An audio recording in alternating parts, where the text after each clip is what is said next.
ప్రేమ గుడ్డిది అంటారు. Love is blind అని సహజంగా మనం వింటుంటాం. కానీ ప్రేమలో పడ్డ తర్వాత చాలామంది ప్రేమికులే గుడ్డిగా మారుతున్నారు. విచక్షణ కోల్పోయి ఇష్టారీతిన వ్యవహరిస్తున్నారు. లేదంటే ప్రేమ త్యాగాన్ని కోరుకుంటుంది అంటారు. కానీ ఆ ప్రేమించిన వ్యక్తి కోసం మనం త్యాగం చేయడం, మన ప్రేమను త్యాగం చేయడం దాని ఉద్దేశం. కానీ అవతల ప్రాణాలను, మన ప్రాణాలను, లేదంటే మన ప్రేమకు అడ్డొస్తున్నారని ఊళ్ళో వాళ్ళ ప్రాణాలను త్యాగం చేయమని కాదు. ఇక్కడ అలాంటి ఘటనలే మనం రిపీటెడ్గా చూస్తూనే ఉన్నాం. ఇప్పుడు మరొక ఘటన చోటు చేసుకుంది.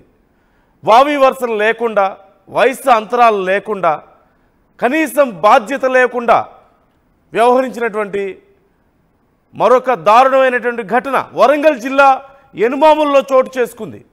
ఆమెకి 22, అతనికి 42, 20 ఏళ్ల వయసు తేడా. ఒక మాటలో చెప్పాలంటే ఆమెకు తండ్రి వయసు అతనిది.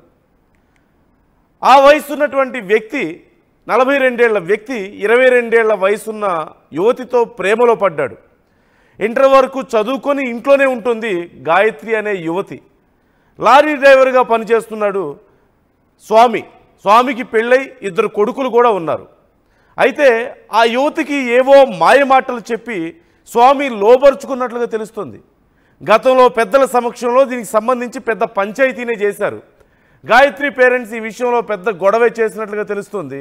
కానీ స్వామి మాత్రం గాయత్రి విషయంలో తన వైఖరి మార్చుకోలేదు. పంచాయతీ తర్వాత హన్మకొండకు మకం మార్చాడు స్వామి. ఈ నెల 2న స్వామితో ఆ యువతి వెళ్ళిపోయినట్లుగా తెలుస్తోంది.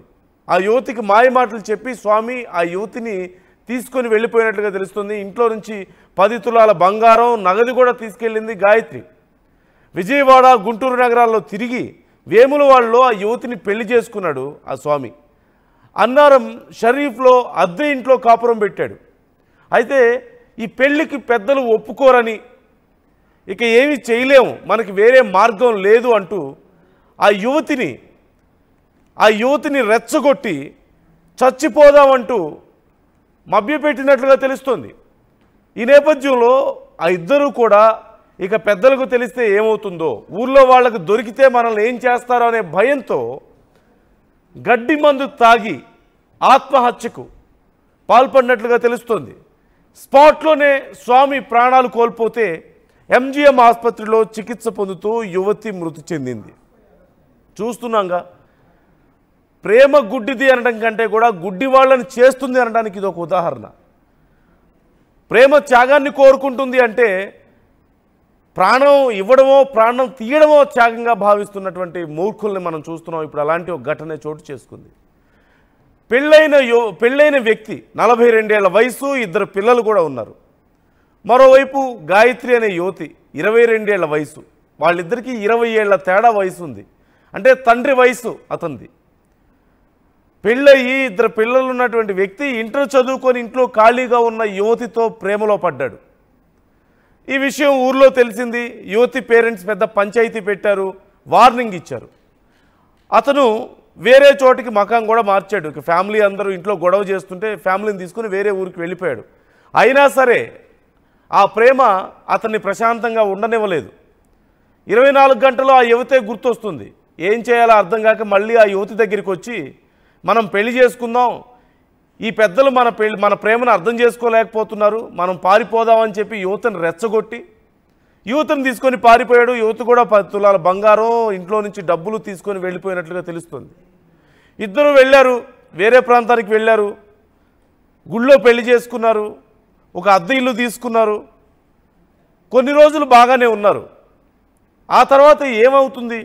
సహజంగా యువతి ఇంట్లో వాళ్ళు, యువకుడు అనలేము, అతని ఇంట్లో వాళ్ళు ఇద్దరూ కూడా వెతకడం మొదలు పెడతారు కదా. అసలు వీళ్ళు ఎక్కడికి వెళ్ళిపోయారు, ఏమైపోయారు, ఉన్నారా లేరా, ఉంటే ఎలా ఉన్నారు, సమాధానం మాకు చెప్పాలి కదా అనేది వాళ్ళు ఎక్స్పెక్ట్ చేస్తారు కదా, కేసు పెడతారు కదా. ఈ నేపథ్యంలో వాళ్ళ గురించి వెతుకుతున్న విషయం తెలిసింది. ఇప్పుడు ఏం చేయాలి, ఎక్కడికి పారిపోవాలి? ఇంకా ఎటు పారిపోలేక చివరికి ఆ యువతిని బలవన్మరణానికి ప్రోత్సహించాడు వ్యక్తి. యువత అంటే చిన్న వయసు, 22 ఏళ్ల వయసు.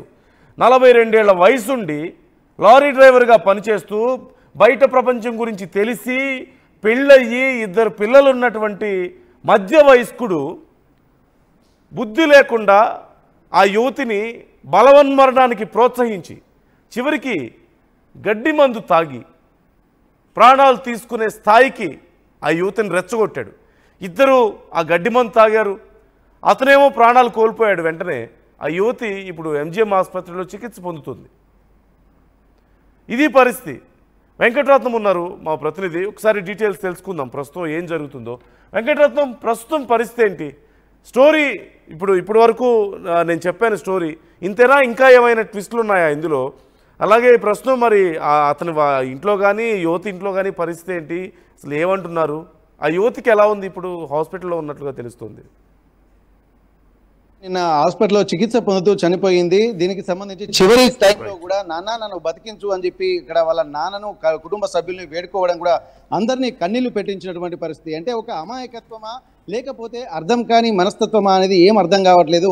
ఎందుకంటే ఇప్పుడున్నటువంటి అంటే యువతులు మాత్రం తెలిసి తెలియని వయసులో ఒక విలువైన జీవితాన్ని ట్రాప్లో పడి కోల్పోవడానికి ఇదొక బెస్ట్ ఉదాహరణ. అంటే 22,000 గాయత్రి అంటే ఎదురుగా ఉన్నటువంటి ఒక స్వామి అనేటువంటి ఒక అతను 42 సంవత్సరాల వయసు ఉంటుంది. తనకు భార్య పిల్లలు ఉన్నారు, పెళ్లి కావాల్సినటువంటి కూతురు ఉంది. అంటే ఆ కూతురుతోటి సమాన వయస్కురాలైనటువంటి 22 సంవత్సరాల గాయత్రిని కూడా ట్రాప్లో పడేసి కొద్ది సంవత్సరాల క్రితం నుండి కూడా ట్రాప్లో పడేసి ఆమెతోటి ప్రేమాయణం కొనసాగిస్తున్నాడు. అయితే దీన్ని దృష్టిలో పెట్టుకుని ఆ గ్రామ పెద్దలు అంటే యనమల వ్యవసాయ మార్కెట్, ఆసియాలోని అతిపెద్ద వ్యవసాయ మార్కెట్, ఆ ప్రాంతంలోనే ఇద్దరు ఎదురెదురుగా ఉంటున్నటువంటి ఇందిరమ్మ కాలనీలో ఉంటున్నారు. ఆ కాలనీలోనే వీళ్ళిద్దరికి పరిచయం అయిపోయి ప్రేమగా మారినటువంటి పరిస్థితి. తను కుటుంబ సభ్యులు ఉన్నప్పటికీ, భార్య పిల్లలు ఉన్నప్పటికీ, అంతటి కూతురు ఉన్నప్పటికీ కూడా ఈమెతోటి రహస్యంగా ప్రేమాయణం చేస్తుంటే ఇక్కడ ఉన్నటువంటి పెద్ద మనుషులు కూడా గమనించి కూడా ఆమెను మందలించడం జరిగింది, అతన్ని కూడా మందలించడం జరిగింది. చాలా సీరియస్ గా హెచ్చరికలు చేశారు. ఎందుకంటే కూతురు వయసు ఉన్నటువంటి అమ్మాయితో ప్రేమాయణం ఏందన్నటువంటి హెచ్చరికలు చేసినటువంటి నేపథ్యంలో కూడా తను అక్కడి నుండి మక్క మార్చి హనుమకొండలో ఉంటున్నటువంటి పరిస్థితి. ఈ నేపథ్యంలో కూడా ఆ రహస్యంగా ఈ అమ్మాయి మాత్రం తనను విడవలేకపోతుంది. మాయపాటలు చెప్పి లోపరుచుకున్నటువంటి స్వామి మాత్రం ఆ అమ్మాయిని ట్రాప్ చేసినటువంటి పరిస్థితి. ఆ హనుమకొండలో ఉన్నప్పటికీ కూడా కంటిన్యూగా తన లవ్ కొనసాగిస్తూనే ఉన్నారు. అంటే కూతురు వయసు ఉన్నటువంటి ఆమెతోటి ఇంత దారుణంగా ప్రవర్తించాల్సినటువంటి పరిస్థితి ఉండకూడదు. కానీ తను మాత్రం ఆమెకు మాయమాటలు చెప్పి మనం బయటికి వెళ్ళిపోదాం, ఈ సమాజం బతకనివ్వదు మనదని చెప్పి ఆమెను మాయమాటలు చెప్పి ట్రాప్లో పడేసి తనకు చెప్పడంతో ఇంట్లో ఉన్నటువంటి 10 తులాల బంగారంతో పాటు ఇక్కడ కొంత నగదును కూడా తీసుకుని తనతో పాటు విజయవాడ, గుంటూరు అట్లాంటి ప్రాంతాలు అంటే ఆంధ్ర సైడ్ తిరిగి వచ్చిన తర్వాత వేములవాడలోకి వెళ్ళారు. వేములవాడలో వివాహం చేసుకున్నటువంటి పరిస్థితి. వివాహం అనంతరం కూడా అక్కడి నుండి ఇక్కడ వరంగల్లో ఉన్నటువంటి అన్నారం షరీఫ్ దర్గా దగ్గరికి వచ్చి ఆడ రూమ్ అద్దెకు తీసుకున్నారు. ఆ అద్దెకు తీసుకొని ఇప్పుడు ఇంటికి వెళ్ళినా కానీ తమను బతకనివ్వరని చెప్పి కన్ఫర్మ్ చేసుకున్న తర్వాత వాళ్ళు గడ్డి మందు తాగి ఆత్మహత్య చేసుకున్నటువంటి పరిస్థితి. ఈ గడ్డి మందు తాగి ఆత్మహత్య చేసుకుంటున్నటువంటి సమయంలో స్వామి అక్కడికక్కడే చనిపోయాడు. కొన ఊపిరితో మాత్రం గాయత్రి ఉంది. ఆ గాయత్రి మాత్రం తను అంటే ఎవరైతే రూమ్ అద్దెకిచ్చినటువంటి ఇంటి ఓనర్ అది గమనించి ఆమెను ఎంజిఎం కు తరలించినటువంటి పరిస్థితి. ఎంజిఎం లో కూడా చికిత్స పొందుతూ సమాచారం కూడా వాళ్ళందరికీ ఆధార్ కార్డుల ఆధారంగా వాళ్ళ నాన్నకు ఆ కుటుంబ సభ్యులకు సమాచారం అందించడంతో వాళ్ళు కూడా హుటాహుటిన ఎంజిఎంకి వచ్చారు. ఎంజిఎంకి వచ్చిన తర్వాత తన చివరి మాటలు అంటే తనకు బతకాలని ఉంది, అంటే తను చేసినటువంటి తప్పేందో అర్థమైంది. ఇప్పటి వరకు తను బతకాలని ఉంది, తను ఏం తప్పు చేశాను, ఒక విలువైన జీవితము, ఒక మోసగాడి మాయ మాటలు వినడం వల్ల నేను నష్టపోయాను అన్నటువంటి ఆ పరిస్థితులు మాత్రం ఆమెకు గమనించినట్టుగా తెలుస్తుంది. చివరికి తన తప్పు తెలుసుకొని నాకు బతకాలని ఉంది, తనకు ఒక పెళ్లి కావాల్సినటువంటి చెల్లె కూడా ఉంది, అంటే తన జీవితము కుటుంబం యొక్క పరువు అన్ని పోతున్నాయని చెప్పి మనసులో భావించినటువంటి గాయత్రి మళ్ళీ అంటే బతకాలని ఉంది అన్నటువంటి ఆ చివరి మాటలు కూడా తనని అందరినీ కదిలించాయి. అక్కడికి వెళ్ళినటువంటి మీడియాను కూడా వాళ్ళ కుటుంబ సభ్యులు కూడా చాలా రిక్వెస్ట్ చేశారు. ఇప్పటికే మాకు కుటుంబంలో పెళ్లికి కావాల్సినటువంటి పిల్లలు ఉన్నారు, అలాగే స్వామి యొక్క కుటుంబంలో కూడా పెళ్లి కావాల్సినటువంటి అమ్మాయి కూడా ఉంది. దీన్ని మాత్రం దృష్టిలో పెట్టుకొని అందరూ కొంత సమయం పాటించాలని చెప్పి ఇటు పోలీసులకు అలాగే మీడియాకు కూడా వాళ్ళు అంటే కొంత రిక్వెస్ట్ చేసినటువంటి పరిస్థితి. ఇవన్నిటిని దృష్టిలో పెట్టుకుంటే మాత్రం ఇక్కడ పోలీసులు కూడా అందరికి ఒక విషయం చెప్పారు. ఎందుకంటే ఒక హెచ్చరికలు కూడా చేస్తున్నారు.